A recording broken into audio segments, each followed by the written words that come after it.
BA तृतीय वर्ष कला हिंदी पंचम सत्र रुचि आधारित CBSE पाठ्यक्रम। इस पेपर का नाम हिंदी की राष्ट्रीय काव्यधारा। यूनिट नंबर 1 का उपभाग 3 जो है हिंदी की राष्ट्रीय काव्यधारा। हिंदी की राष्ट्रीय काव्यधारा के प्रमुख कवियों का जीवन एवं रचना परिचय, इस टॉपिक की ओर हम मुड़ते हैं कि हिंदी के राष्ट्रीय कवि जो हैं उनके बारे में हमें देखना है। और यहाँ पहले कवि है मैथिली शरण गुप्त। मैथिली शरण गुप्त ये जो हैं ये वे इस राष्ट्रीय काव्यधारा के प्रमुख कवियों में से एक हैं। इन्होंने मैथिली शरण गुप्त, राष्ट्र कवि मैथिली शरण गुप्त का जन्म 3 अगस्त 1986 में झांसी में हुआ। उनके पिता रामचरण एवं माता काशी देवी थी। उनका पारिवारिक वातावरण वैष्णव संस्कारों से युक्त था। मैथिली शरण पर भी ये संस्कार बचपन से ही पड़े गए हैं। उनकी प्रारंभिक शिक्षा घर पर हुई। स्कूल में वे पढ़ने गए पर नियमित शिक्षा वे नहीं पा सके और स्वाध्याय द्वारा उन्होंने प्रमुख संस्कृत ग्रंथों का अध्ययन किया। बाल्य काल से ही वे कविता करने लगे थे। 20 वर्ष की आयु में ही उनकी कविताएं पत्र पत्रिकाओं में छपने लगी। उनका प्रथम विवाह 1985 में हुआ। 18 वर्ष पश्चात उनकी नवजात पुत्र और पत्नी का निधन हो गया और 1904 में उनका बाद में फिर उनका दूसरा विवाह हुआ। 10 वर्ष बाद दूसरी पत्नी का भी निधन हो गया और 1917 में भी सरजू देवी से उनका तीसरा विवाह हुआ, जिनसे 7 संतानें हुई, पर सभी कलवित हो गई। 8वीं संतान 1936 में, जिनका नाम उर्मिला चरण रखा गया। इनसे कवि के वंश परंपरा आगे बढ़ी है। काव्य रचना के बारे में के साथ ही गुप्त जी ने राष्ट्रीय आंदोलन में खुलकर भाग लिया। महात्मा गांधी के आह्वान पर 1940-41 में वे व्यक्तिगत सत्याग्रह करके जेल गए। वे झांसी तथा आगरा के जेल में संचारबंदी के रूप में रखे गए। इस तरह इनके विचारों पर इनके काव्य पर महात्मा गांधी जी के प्रभाव हैं। 1912 में उनकी ऐतिहासिक रचना भारत भारती का प्रकाशन हुआ, जिसे अंग्रेज सरकार ने राजद्रोह का शंकनाद माना और प्रकाशित होते ही प्रतिबंधित हो गई और उनकी प्रतियां जब्त कर ली गई हैं। इस घटना में महाकवि की ओर गांधी जी का आदि का ध्यान सहज ही आकृष्ट किया गया। कालांतर में गांधी जी ने उन्हें राष्ट्र कवि कहा और 1915 में गांधी जी के अफ्रीका से भारत आए और तभी से आजादी की जंग में तेजी आ गई है। और 1913 में कविवीर रविंद्रनाथ की गीतांजलि पर नोबेल पुरस्कार मिला। उससे पूर्व भारत भारती का प्रकाशन स्वतंत्रता के इतिहास की एक महत्वपूर्ण घटना मानी जाती है। स्वतंत्रता प्राप्ति के पश्चात राष्ट्र कवि को राजभाषा का सदस्य नामित किया गया, जिसे बड़ी मिन्नत पर उन्होंने स्वीकार किया और 12 वर्ष तक वे राज्यसभा सदस्य रहे। हिंदू विश्वविद्यालय काशी में उनका महत्व साहित्यिक सेवाओं के लिए डीलिट की उपाधि दी तथा भारत सरकार ने उन्हें पद्म भूषण से गौरवपूर्ण अलंकार प्रदान किया। 78 वर्ष के अवस्था में 12 दिसंबर 64 में वे अपनी जन्मभूमि चीरगांव में ही चिर निद्रा में विलीन हो गए। उनकी कुछ महत्वपूर्ण रचनाएं हैं गुप्त जी की। मैथिली शरण गुप्त जी की कुछ महत्वपूर्ण रचनाएं हैं जो है कि गुप्त जी ने अपने लंबे जीवन में बहुत सारी रचनाएं हिंदी साहित्य को दी हैं। उनकी रचना के नाम और रचना काल निम्नलिखित। हेमंत प्रथम कविता सरस्वती 1906 में वे प्रकाशित हुई। रंग में भंग 1909 में प्रकाश हुई। जयद्रथ वध 1910 में प्रकाश हुई। भारत भारती 1912 में प्रकाश हुई। तिलोत्तमा 1915 में चंद्रहास 1916 में, किसान 1916 में, वैतालिक 1916 में, पत्रावली 1916 में, शकुंतला 1914 और 23, लीला 1919 में, सरस्वती में प्रकाशित, पंचवटी जो है 1925 में, आर्य 1925 में, स्वदेश संगीत 1925 में, हिंदू 1927 में प्रकाशित हुई, चित्रपट गथा बस हंसार नववैभव सौंदर्य का संकलन 1927 में, आदि इनकी महत्वपूर्ण रचनाएं, जिनमें और भी है साकेत है, यशोधरा है, सिद्धराज है, द्वापार है, मंगलघट है, काबा और करबला, अजित है, प्रदक्षिणा है, पृथ्वीपुत्र है, अंजलि अर्थ है, जय भारत है, भूमि भाग है, राज प्रजा, विष्णुप्रिया, रत्नावली, साकेत, ये इनकी बहुचर्चित इनका साहित्यिक परिचय इस तरह से दिया जा सकता है। और उनके पद्य अनुवाद की कुछ रचनाएं हैं। हिरणी, मूल लेख, माइकल मधुसूदन दत्त, प्रतिभा, अविमारक, मूल लेख, भास, अभिषेक, मूल लेख, भास, दूत घटोत्कच, मूल लेखक, भास, स्वप्न वासदत्ता, मूल लेखक, प्लासी का युद्ध, नवीन चंद्र सेन, मेघानंद वध 1927 में, लेखक माइकल मधुसूदन, आदि इनके अनुवादित पद्य अनुवादित है। गद्य अनुवादित है मुंशी अजमेरी 1973 में प्रकाशित, श्रद्धांजलि संस्मरण 1979 में प्रकाशित है। गुप्त जी की राष्ट्रीय भावना यहाँ दिखाई देती है। किसी भी राष्ट्र की स्वतंत्रता की लड़ाई से साहित्यकारों की लेखनी पीछे नहीं रही हुई है। स्वतंत्रता आंदोलन का समग्र स्वर गुम्फन राष्ट्रकवि मैथिली शरण गुम्फन के साहित्य में हुआ है।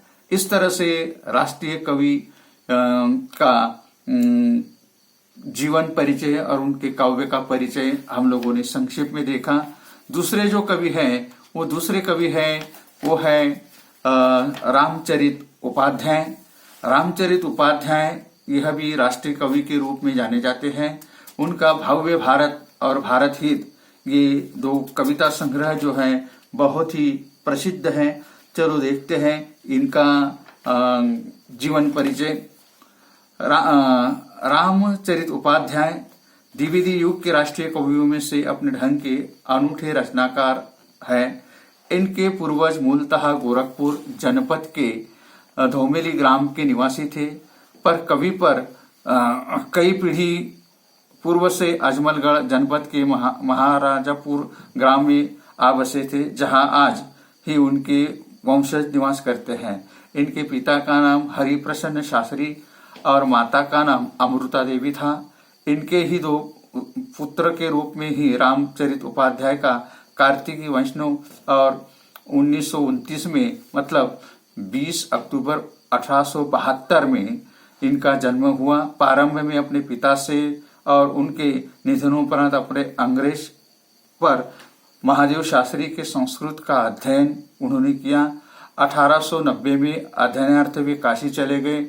1904 में तक महाउपाध्याय पंडित शिव कुमार शास्त्री के यहाँ संस्कृत का अध्ययन करते रहे। व्याकरण, साहित्य, दर्शन, गणित और ज्योतिष्य इसके अध्ययन के विषय थे और वे एक अच्छे पंडित थे। उन्होंने अपने पांडित्य का स्वाभिमान भी था। बचपन का अल्पकाल अजमलगढ़ के व्यतीत होने के पश्चात वे गांजीपुर चले गए, जहां उनके पिता पौरोहित्य करते हैं। उनके जीवन का अधिकांश काल गांजीपुरा में ही बीता है। 66 वर्षीय की अवस्था में जबड़े का कैंसर से उनका निधन हुआ और 12 नवंबर 1938 में इनका निधन हो गया। गांजीपुर में उन्होंने कजली और चैता जैसे लोकगीतों से काव्य का लेखन का आरंभ किया। उनके पश्चात उन्होंने ब्रज भाषा में दोहा और कुंडलियां, श्रृंगार भक्ति और नीति संबंधी काव्य लिखा। अवधि के बरखे छंदों में भी उन्होंने रचनाएं की हैं। बाद में खड़ी बोली में उन्होंने काव्य रचना का आरंभ किया। अवधि में भी काव्य लिखा। महावीर प्रसाद द्विवेदी के प्रभाव से उन्होंने खड़ी बोली में महाकाव्य, खंड काव्य, गीति काव्य आदि का प्रणयन किया। उनकी ब्रज भाषा की रचनाओं का संकलन ब्रज नाम सतसई के नाम से प्रकाशित हुआ था, जिसमें 700 से अधिक दोहे हैं। अन्य उनकी प्रारंभिक रचनाएं उपलब्ध नहीं है। उपाध्याय जी ने सरस्वती, सुधा, माधुरी आदि अपने समय की प्रसिद्ध पत्रिकाओं में बार बार कविताएं लिखी हैं। उनको समुचित प्रकाशन मिलता रहा। जब सरस्वती का कोई अंक ऐसा नहीं होता था कि जिसमें उनकी रचना प्रकाशित न हुई हो। उनमें भाषा, व्याकरण, छंद के प्रति काफी सजगता मिलती है। वे काव्य के व्याकरण संबंधी दोष के प्रबल आलोचक थे। कविता को वे नैसर्गिक देन और भगवान का सबसे बड़ा अनुग्रह मानते थे। इस तरह राम उपाध्याय जी का ये जन्म परिचय।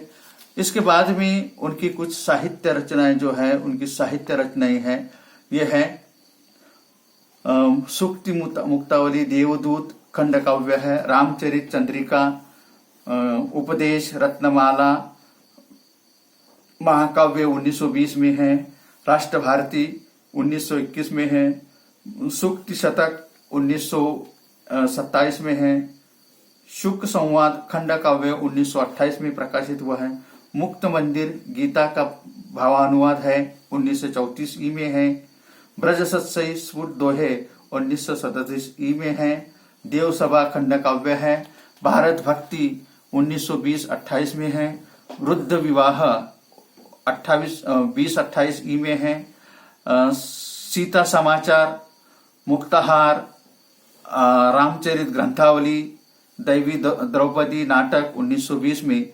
इस तरह उपाध्याय जी की ये काव्य प्रतिभा है। रामचरित उपाध्याय जी एक समर्थक कवि थे। उनमें शास्त्रीयता और भावुकता दोनों का समन्वय था। भाषा पर उनका पूर्ण अधिकार था। काव्य शास्त्र, छंद शास्त्र के भी पंडित थे। उनके राष्ट्र भाव की पराकाष्ठा थी, जिसका प्रकट दर्शन उनके महाकाव्य, खंड काव्य, चरित्र काव्य तथा स्फुट रचनाओं में बार बार मिलता है। उनकी काव्यगत विशेषताओं को हम निम्नलिखित रूप से हमने देखा। अब अगले जो कवि हैं वो है बालकृष्ण शर्मा नवीन। ये जो है कि बालकृष्ण शर्मा नवीन ये जो है ये भी राष्ट्रीय काव्य के प्रतिनिधि कवियों में से एक है। उनकी जो कुछ कविताएं हैं, जो कुछ रचनाएं हैं, वो रचनाएं यहाँ हम देखते हैं कि राष्ट्र कवि बालकृष्ण शर्मा नवीन जो है कि बालकृष्ण शर्मा नवीन भारत खंड के हे तुम जन जन को और वो मजदूर, वो किसान, हम लोगों ने इसके अंतर्गत इन कवि का परिचय देखा है। फिर भी हम देखते हैं कि नवीन राष्ट्रीय काव्यधारा के अग्रणी कवियों में मैथिली शरण गुप्त, माखनलाल चतुर्वेदी, दिनकर, साहित्यिक ऊर्जा के समीक्षात्मक का सौभाग्य बालकृष्ण नवीन शर्मा को भी प्राप्त हुआ था। इनका जन्म जो है मध्य प्रदेश में माया ग्राम तहसील में हुआ। 4 दिसंबर 1893 में इनका जन्म हुआ है। नवीन जी के पूर्वज ग्वालियर जिले के गोरा नामक ग्राम में रहते थे। अकाल पड़ने के कारण वे मालवे से आकर वहां बस गए। उनके पितामह दुलारे में मेहता थे, जिनके दूसरे पुत्र जमनदास के पुत्र नवीन जी का जन्मदास या नाथ द्वारा के प्रसिद्ध नाथ जी के मंदिर में पेटी पर सेवक के रूप में कार्य करते थे। कवि के बाल मन पर उस प्रसिद्ध वैष्णव तीर्थ का ही सात्विकता, धार्मिकता, सादरता और सहिष्णुता का प्रभाव पड़ा था। जीवन भर वे आहार विहार से लेकर आचार विचार तक एक परम वैष्णव के रूप में ही रहे। नवीन जी का जीवन बड़े अभावों और कष्टों का जीवन था। प्रभाकर वाजपेयी इनकी जीवनी में रेखा में लिखा है कि 4 आना मोहना किराया था, बाद में 8 आना महीने का मकान रहने में चले गए। बालकृष्ण नंगे पैर रहते थे, किताब खरीदने को पैसे नहीं थे, उधार मांगकर किताब खरीद कर पढ़ते थे। नवीन जी को एक बहन थी जो बचपन में ही उसकी शादी हुई और देहांत भी हो गया। ऐसी मुसीबत की जिंदगी में भी बालकृष्ण जी ने मिडल और उज्जैन के मध्यम माधव महाविद्यालय मैट्रिक की परीक्षा पास की। 1916 में वे माखनलाल चतुर्वेदी के साथ लखनऊ कांग्रेस अधिवेशन में गए थे, तो उज्जैन में से 10वीं के छात्र थे। वही मैथिली शरण गुप्त और गणेश शंकर विद्यार्थी से जिनका संपर्क हुआ है। बाद में 1917 में कानपुर के क्राइस्ट चर्च कॉलेज में एमए की कक्षा में विद्यार्थी जी ने उन्हें भर्ती करा दिया। उक्त परीक्षा पास करके वे बीए में पढ़ रहे थे। गांधी जी का असहयोग आंदोलन छिड़ा गया। नवीन जी उसी आंदोलन में चल पड़े। गरीब लोग यही भगवान की उनकी देन है।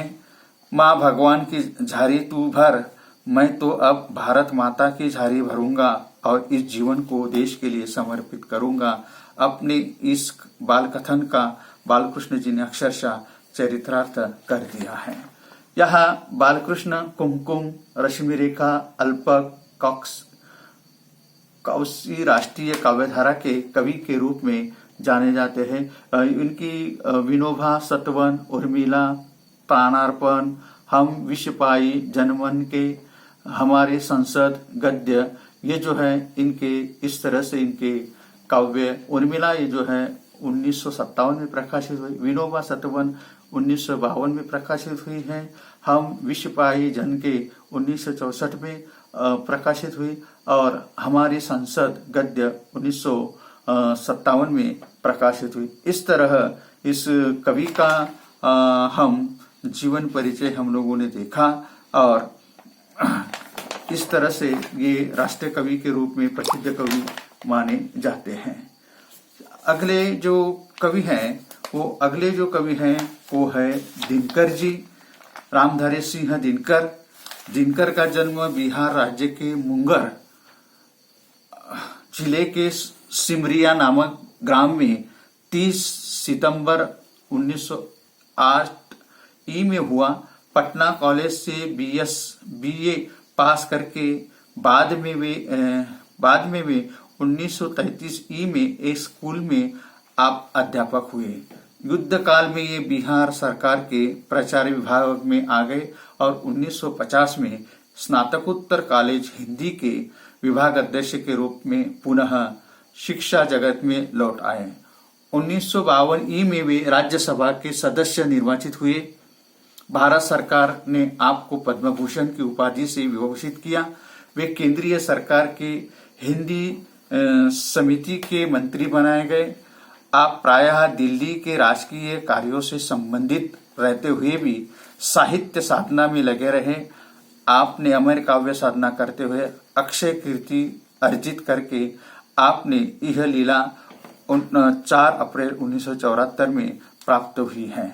उनकी कुछ महत्वपूर्ण रचनाएं हैं जो हैं कि काव्य प्राणंग 1929 में, रेणुका 1935 में, होंकार 1939 में, रसवंती 1940 में, द्वंद्व गीत 1940 में, कुरुक्षेत्र 1946 में प्रकाशित, सामधेली 1947 में, बापू 1947, धूप और धुआं 1951 में, इतिहास के आंसू 1951 में प्रसिद्ध हुआ, रश्मिरथी 1952 में, नील कुसुम 1954 में, दिल्ली 1954 में, नीम के पत्ते 1954 में, नए सुभाषित 1957 में, सीपी और शंख 1957 में, उर्वशी 1961 में, परशुराम की प्रतिज्ञा 1964 में,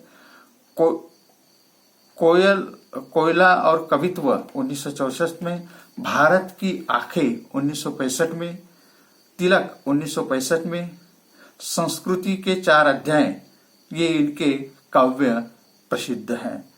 काव्य जीवन का विकास दिनकर जी ने अपने छात्र जीवन में ही कविवर मैथिली शरण गुप्त जी की भारत भारती, जयद्रथ वध और अन्य राष्ट्रीय भावनाओं की रचनाओं से प्रभावित हुए और तभी से उन्होंने कविता लिखना प्रारंभ कर दिया। उनकी काव्य प्रतिभा की पहचान संवत 1992 में रेणुका के प्रकाशन में के बाद हुई। दिनकर मुक्त और प्रबंध काव्य दोनों ही प्रकार की रचनाओं के सफल हुए हैं। रेणुका, होंकार, रसवंती, द्वंद्व गीत, सामधेनी आदि उनकी मुक्तक रचनाएं के संग्रह है। तो कुरुक्षेत्र, रश्मिरथी और उर्वशी उनकी प्रबंधक काव्य कृतियां हैं। उनके काव्य के आरंभ से अंत तक हमें राष्ट्रीय स्थिरता और राष्ट्र प्रेम की प्रखर तेजस्विता के दर्शन होते हैं। दिनकर अयोध्या से लेकर वैशाली के खड़गरों तक से प्रश्न करते हुए पूछते हैं कि इस देश का प्राचीन गौरव क्या हुआ। आजादी पूर्व दिनकर अपने सांस्कृतिक जागरण के गीतों और आह्वानमूलक ओजस्वी कविता के द्वारा राष्ट्र कवि के नाम से जाने जाते हैं और राष्ट्र जागरण का संदेश देते हैं। आजादी के पश्चात समाज की नई शोषण मुक्त व्यवस्था, मानवतावादी समाज रचना के लिए अपनी रचनाओं द्वारा संघर्ष की भूमि तैयार करते हैं। दिनकर के कुरुक्षेत्र का हिंदी साहित्य में महत्वपूर्ण स्थान है।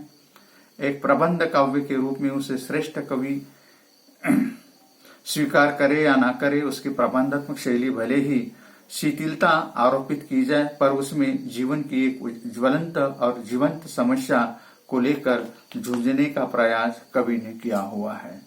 इस तरह उनकी भाषा जो है सहज, सरल, किंतु अपनी सांस्कृतिकता सामर्थ्य उनके काव्य में दिखाई देता है। संस्कृत के दायरे से मुक्त ओजस्वी भाषा है। इस प्रकार की भाषा श्याम नारायण पांडे और सोहनलाल द्विवेदी जैसे समानार्थी कवियों की भाषा से आगे अपनी पहचान बनाने में वे समर्थ रहे हैं। इस तरह राष्ट्र कवि के रूप में मतलब टॉपिक इकाई नंबर 1 का भाग 2 जो है, जो हम लोगों ने देखा कि राष्ट्रीय भाग 3 हम लोगों ने देखा हिंदी राष्ट्र काव्य धारा के प्रमुख कवियों का जीवन एवं रचना परिचय हम लोगों ने देखा। और तब तक के लिए हम यहाँ पर रुकते हैं और अगली तासिका को मिलते हैं।